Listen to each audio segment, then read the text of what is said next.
Donc, si on prend cette courbe où l'énergie est sur l'axe horizontal et qu'on la met sur l'axe vertical pour revenir à la représentation classique, donc on retrouve le fait que la concentration des électrons, c'est cette surface en bleu foncé, donc qui va de EC jusqu'à un certain niveau d'énergie, et EV, donc la bande de valence, la concentration des trous qui se trouve dans la bande de valence. Le niveau de Fermi, comme dit, n'est pas au milieu, il est quelque part dans la bande de valence.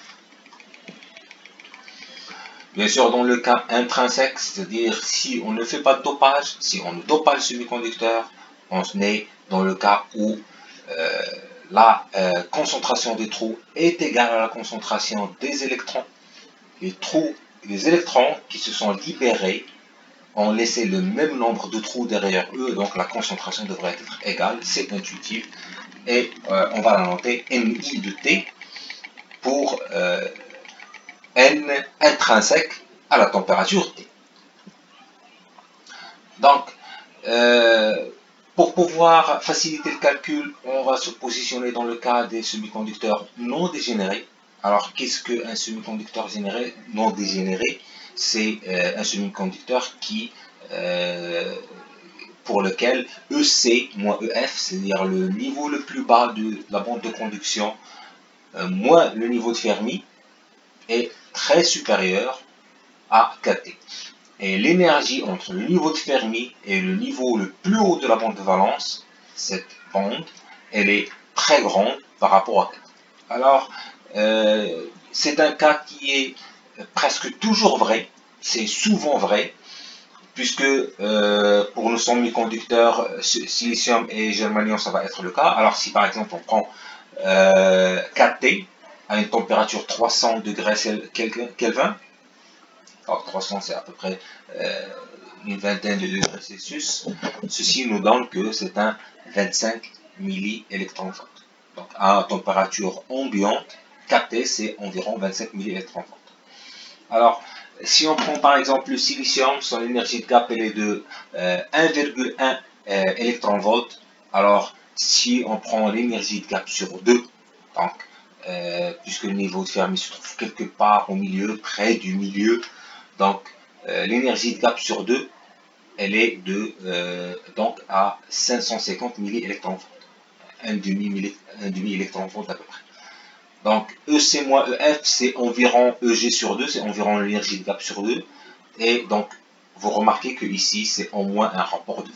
Donc, de 25 milliélectronvolts à 550 milliélectronvolts, c'est au moins un rapport de 20. Et donc, on peut considérer que nos semi-conducteurs sont dégénérés. Alors, justement, qu'est-ce que ça veut dire un semi-conducteur dégénéré? Et qu'est-ce que ça veut dire un semi-conducteur non dégénéré? Un semi-conducteur dégénéré est un semi-conducteur qui a perdu ses capacités semi-conductrices et qui se transforme en quelque chose qui ressemble à des métaux.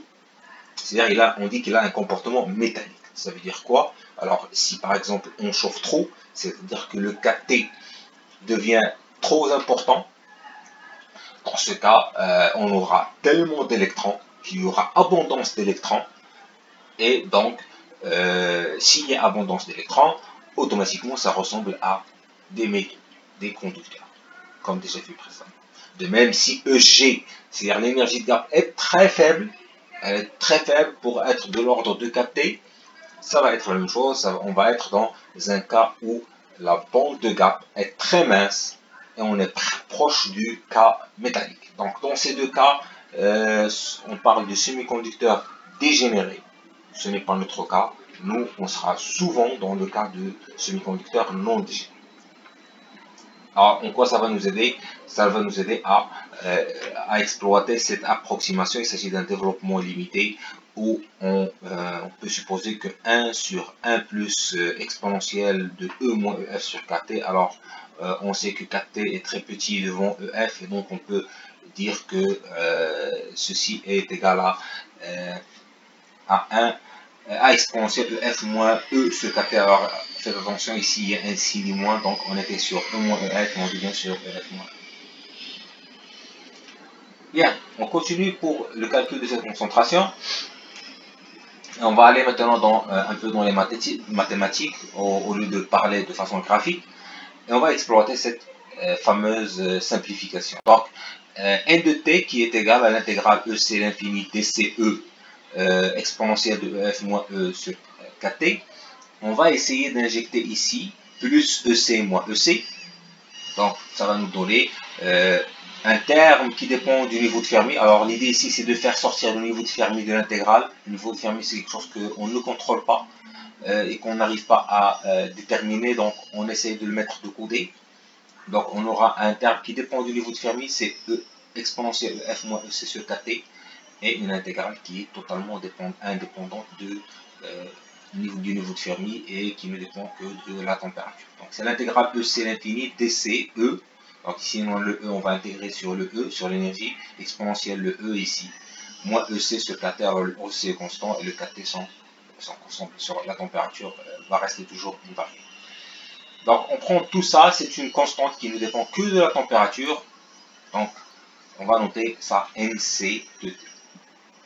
Donc, le NC de T, c'est l'intégrale EC l'infini dC, la densité d'état exponentielle moins E moins EC sur kt. Donc, si on remplace dC, on a tout ce terme qui est constant, donc pi, Planck, la masse de l'électron, et ça nous laisse quelque chose de E moins EC racine exponentielle E moins EC sur kt. Alors, on va essayer de multiplier par kt et diviser par kt ici. Donc, diviser en fait, multiplier et diviser par la racine de kt, kt puissance 1,5. Comme ça, on va avoir le même terme ici que ici. Donc, ça nous fait un kt 1,5 sur donc, toute cette constante-là, exponentielle. Donc, ça, c'est une variable. On peut faire un changement de variable, prendre ça en tant que t. Et on peut prendre ça en tant que T. Alors ici, on va exploiter le fait que c'est un semi-conducteur non dégénéré. Et ceci va nous ramener à ce qu'on appelle une intégrale de Fermi-Dirac. Alors l'intégrale de Fermi-Dirac, il a résolu toutes ces intégrales, toutes les intégrales qui sont de cette forme. Donc c'est ce qu'on appelle les intégrales de Fermi-Dirac. Alors ici, c'est le cas particulier. Donc le changement de variable qu'on a utilisé, c'est T qui est égal à EC moins E moins EC sur kt. Donc on prend que ça c'est notre t. Et bien sûr ici c'est exponentielle t. Donc bien sûr le d de E c'est kt dt. Ça c'est juste pour le changement de variable. Alors on aboutit à une intégrale qui fait partie de cette famille. Et bien sûr c'est le cas particulier du j qui est égal à 1,5. Donc ici la puissance elle est de 1,5. Ici la puissance elle est de 1,5.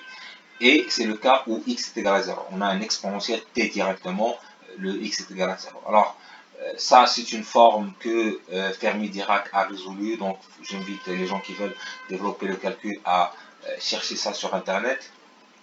Donc, tout calcul fait, on aboutit au fait que NC, c'est cette formule 1 quart de kt mte, masse de fictive de l'électron, pi, la constante de Planck au carré, réduite en carré, tout puissance 3,2. Donc, n de t, c'est cette constante qui dépend de la température exponentielle, le niveau de Fermi, moins EC sur kt. Alors ici, on aboutit sur deux termes, un qui évolue en fonction de t3,5 et un qui évolue en fonction de 1 sur t, exponentielle de 1 sur t. Alors, c'est juste pour voir que qu'est-ce qui se passe lorsque on augmente la chaleur, lorsqu'on augmente la température des semi-conducteurs, eh bien, on a tout simplement plus d'électrons. Et ça, c'était quelque chose de détendu. On avait déjà vu ça de façon qualitative. Plus on rajoute de la température, plus il y a d'électrons qui acquièrent de l'énergie, et donc plus on aura de concentration d'électrons. Mais là, on a la formule pour calculer pour une température donnée. Si on arrive à déterminer le niveau de Fermi, on peut connaître la concentration des électrons.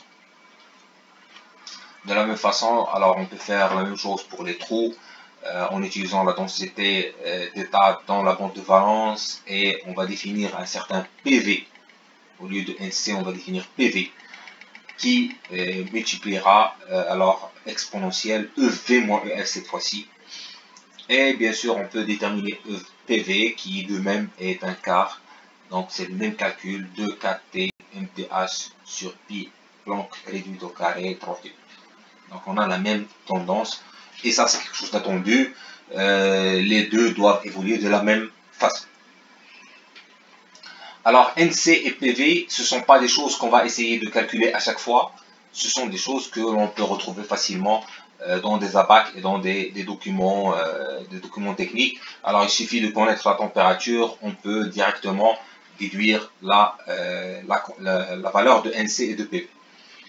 Alors, donc N, c'est une constante qui ne dépend que de la température, exponentielle EF moins EC sur KT, et de même pour P, c'est une constante qui ne dépend que de la température, exponentielle EV moins EF sur KT.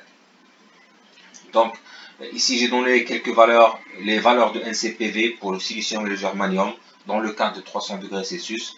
Et bien sûr, si la température change, ces valeurs vont changer légèrement. Alors, maintenant, si on essaye de se débarrasser de ce niveau de Fermi qu'on n'arrive pas à cerner, l'idée ici est de multiplier n fois P. Alors si on multiplie le n fois P, on aura ici un EF et ici un moins EF qui risque de disparaître. On va faire ça, on va voir ce que ça donne. Alors, c'est ce que on attendait. Donc, on a un NCT PVT, donc les deux constantes, exponentielle EV moins EC, donc pas de niveau de Fermi sur KT directement. Et ça, c'est alors EC moins EV moins EC, ça c'est l'énergie de gap. C'est en fait moins l'énergie de gap. L'énergie de gap c'est EC moins EV. Donc c'est l'énergie de gap. Et on a vu que l'énergie de gap c'est quelque chose de propre au matériau. Donc bien sûr ici on a le 3,5 qui va devenir 3, directement en puissance 3. Mais l'essentiel c'est que tout ça c'est une constante. La masse de l'électron et de trou, les masses effectives sont constantes. La constante de Planck c'est une constante. De même pour Boltzmann. Donc on a un terme constant, t à la puissance 3, exponentielle moins EG sur 4. Donc ça, c'est ce qu'on appelle, c'est la multiplication de n fois p. Mais il ne faut pas oublier que dans le cas intrinsèque, on a le n de t qui est égal à ni et le p de t qui est égal à ni. Donc dans le cas intrinsèque, on a ce terme qui est égal à ni carré de t. Donc, le ni carré de t, c'est une constante. Donc, tout ça, c'est constant, qui ne dépend que de la température. Alors, le EG, il est constant.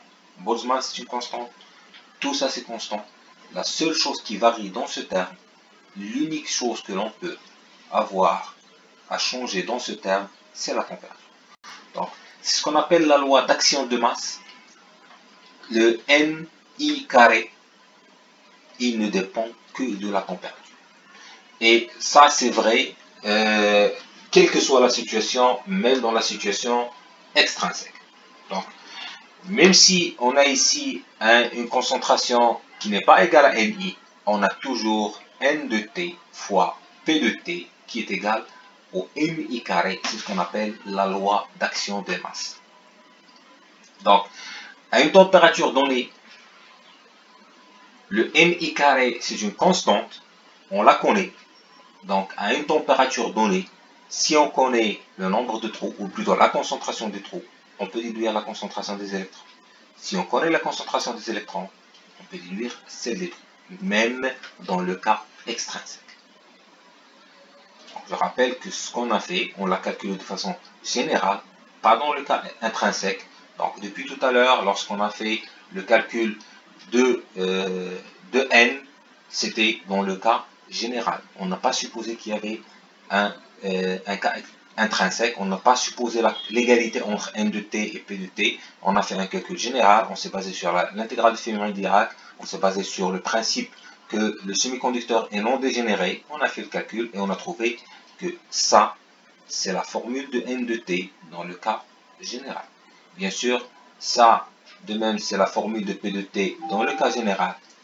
Et on les a multipliés. Donc, le n fois p, que l'on soit dans l'intrinsèque ou dans l'extrinsèque, il est toujours égal à ni carré.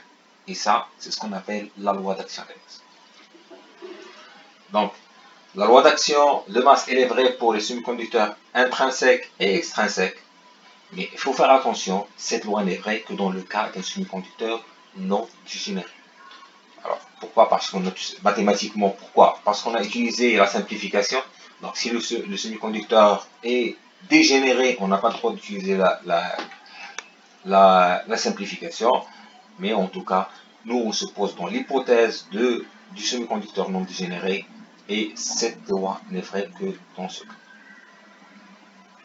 Alors, le NI carré, alors, c'est cette formule-là. Donc, si on cherche le NI, qui est la concentration des électrons dans le cas intrinsèque, il suffit de rajouter une racine et en dessinant ça, on se retrouve avec ces courbes-là.